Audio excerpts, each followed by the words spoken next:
And hello again, this is Count Zero from Children of the Tentacle, and this is the second video about the top cut from Shadow Worlds. And the first part we looked at house selection and set selection, and basically the overall power of the decks.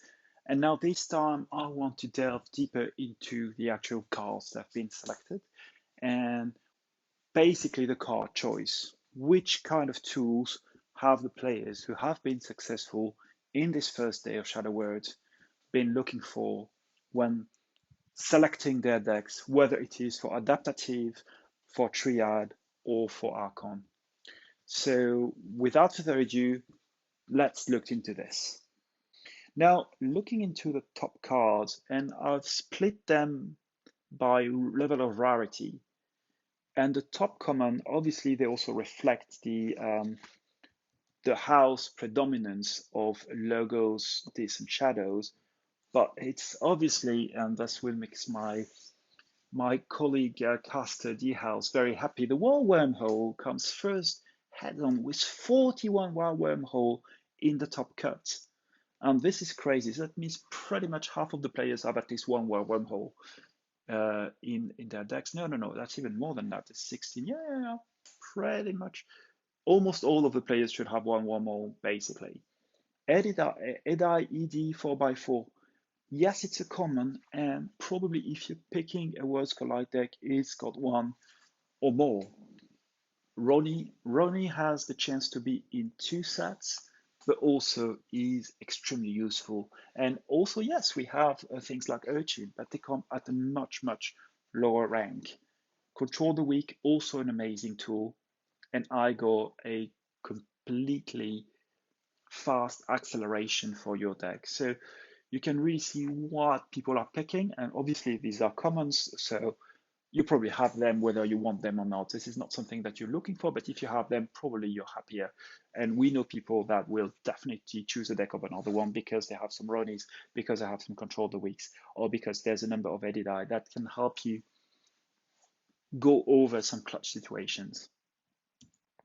If you look at the uncommons, and this is where I think a lot of the deck choice happens because there are some tools that you need, and you can definitely need to look at the tools. First of all, amazing top 5 only actions and extremely powerful actions, and the actions that if you get against a deck with these houses, this is probably what you're looking for. Interdimension of Graft, absolutely maddening card, and very happy people to have that as a threat in their deck to temper the rush appetite for their opponent. Three Fates, I mean, removing some big bodies from your opponent is extremely important. Three Fates is actually very versatile, especially against houses like Brobnar or Saurian. And that means really we have to be mindful of that, and we have to be realizing, yes, this is a kind of tool that can be extremely useful if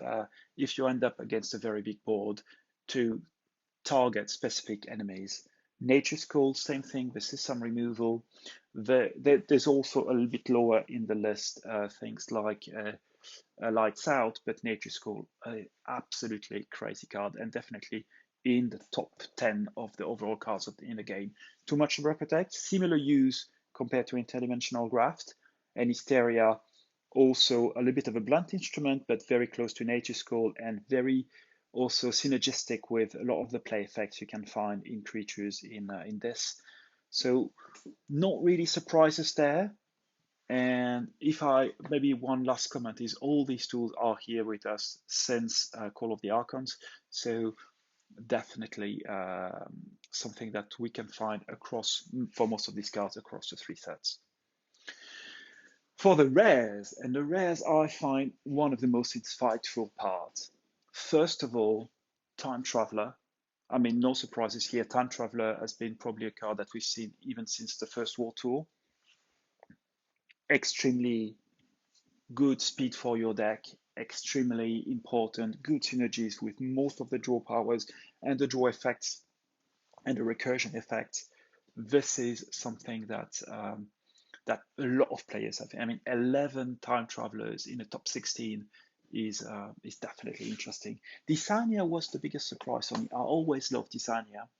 I think this is a crazy card, and with the amount of archive that you have both in AOA and in Worlds Collide, this is absolutely interesting that a lot of people have kept it. And 8 is high the number for a top 16. Neutron Shark, once again, a very good utility card.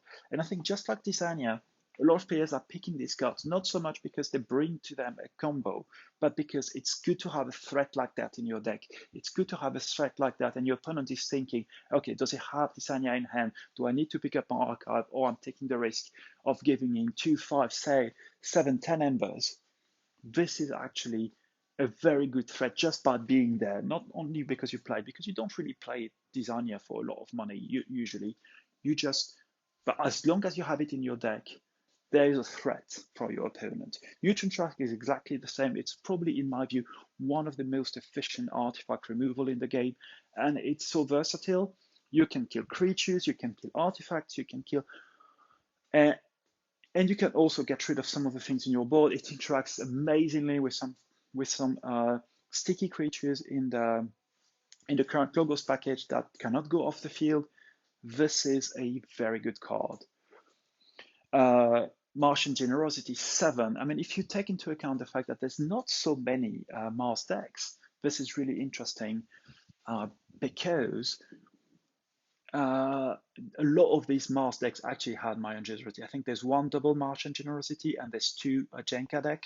So you get the idea of what people are getting up. This is a sublime card, very efficient, very, very rare in the end. Interesting that I was expecting a lot more Jenka decks, but there was actually in the end only 2 or 3. And but this is definitely something interesting, that one of the least represented house as one of the top rarest card that was sought after by the players. And the last one is Teliga, 6 Teligas. It's not amazing in number, but what you have to realize is this is one of the most maddening turn 1 card. And it's interesting that players have that in their toolkit to prevail over their opponents. Moving into top artifacts, and once again, quite an insightful one. I mean, I'll go fairly quickly over the top 3 because I think these are some of the strongest artifacts at the moment. Hologramophone, there's never a bad time in Hologramophone. You have a lot of tools, you have a lot of artifacts, and you start your turn and you play that turn, and maybe you don't really get a lot of use of that. I mean, the Seeker Needle, you start your turn, no creatures really, you can use Seeker Needle on or get some value out of it. Is sometimes it can happen quite a lot. I mean, as long as you have a creature, Hologramophone can be useful. And we've seen some plays in the first day where Hologramophone has even been used to ward enemy creatures to make sure they keep some artifacts, some penalties, so that they can't get rid of the embers. I've seen a Drumble being warded so that the ember stays on him. I've seen all the creatures like that where we're thinking it makes sense to prevent an opponent from destroying one of their creatures. Lash of Broken Dreams, one of the most useful card. Typically can save you, give you an extra round, an extra 2 rounds in the last moments of the game. So also a lot of value from that. Dominator Bubble, very versatile once again, helps you cheat houses in the middle of this turn. Very, very good. Grumbuggy is absolutely fascinating because obviously one of the least represented house, but when people went for Brobna, as I said, they went for AOA and they went for Grumbuggy. So it meant also to slow down a lot of the games, and on some of the streams I've seen, obviously Grumbuggy decks made the games longer, especially with both players had Grumbuggy, which happened sometimes in the adaptative format. But a card that is absolutely synergistic with the creature package of Brobnar, and definitely efficient and a good challenge for any player with another set, with another approach. Slight comments on what came also with 8. copies in the top 16. We have Seek Your Needle, as I said, not always useful on the field, but if your opponent has wards, still good to ping them off. Gauntlet of Command, once again, very for its versatility, not as good as a Dominator Bubble, but honestly, always efficient. And it has, I would say, yeah, well, actually, comparing with Dominator Bubble, you can actually use Gauntlet on your own Brobnar creature. So there's actually some utility sometimes when it's there and you play a creature and you attack immediately with it. That's actually pretty good. Anomaly Exploiter, to me, it's really interesting because this is a card that was very much disregarded in the first set. But when we had started having wards and started having larger boards, I think a lot of people are using it as a very good tool. But overall, as you can see, some of the two people are looking now is how do you actually get rid of creatures without fighting? There's not a crazy amount of complete board removals. I mean, we haven't seen in the top set of cards the gateway to this, the Coward Sand of this world, but we see some of these very targeted tools to remove enemies. Now, looking into upgrades, and I think this is very interesting because, first of all, this is where Saurians and Star Alliance shine. We have here a lot of the, and remember, we didn't have so many decks with these houses, but now they have also been picked for their upgrades.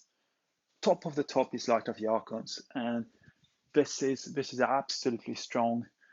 Obviously, being a common, but also bringing a lot of stickiness to your board and to some of the creatures. And this is really how I've seen it being used. Imperial Scutum, exactly the same topic, but on top of that, bringing this extra 2 armor and this ability to preserve the capture and have it destroy once the creature is removed. Absolutely maddening for enemies, especially in high capture Saurian, Exalt, Saurian activity. Flame Withered, I think it's more related to the fact that this is it's an uncommon, but to the fact that there's high enough on this, but with a lot of very extremely strong powers in this, such as Ember Imp, Restringantus, the fact that you're able to beef them up by 2 power in the turn you're placing them on the field, that you protect them with some hazardous is definitely interesting, and I think this is, I see personally a lot of value, especially when I play Restringantus. The Calabian Ideal is super cool and definitely speeds up. The fact that it is only an uncommon, you can have it fairly easily in your decks and provide you the same kind of versatility that you have from a Senator Shreks or a Brachus, but as an upgrade. And I think this is also something that is pretty good. There was a lot of Shreks and a lot of Brachus as well, but this one as an artifact came up. And finally, 2 more Star Alliance upgrades: Cloaking Dongle, Force Field, quite usual, and you can find them quite often everywhere. And the last one, Silent Dagger. Once again, I don't think, from what I'm looking at, that upgrades have been selected specifically. I don't think you choose a deck before because of specific upgrades. But the overall design is, I'm seeing a lot of the upgrades that are high value in Saurian, in Star Alliance, have been here. So, well, that's it pretty much. That was my 2 cents on the top 16. Really impressed by the level. As I said, it put me right back in my place, trying to compete there. And I think this is always an exercise of humility.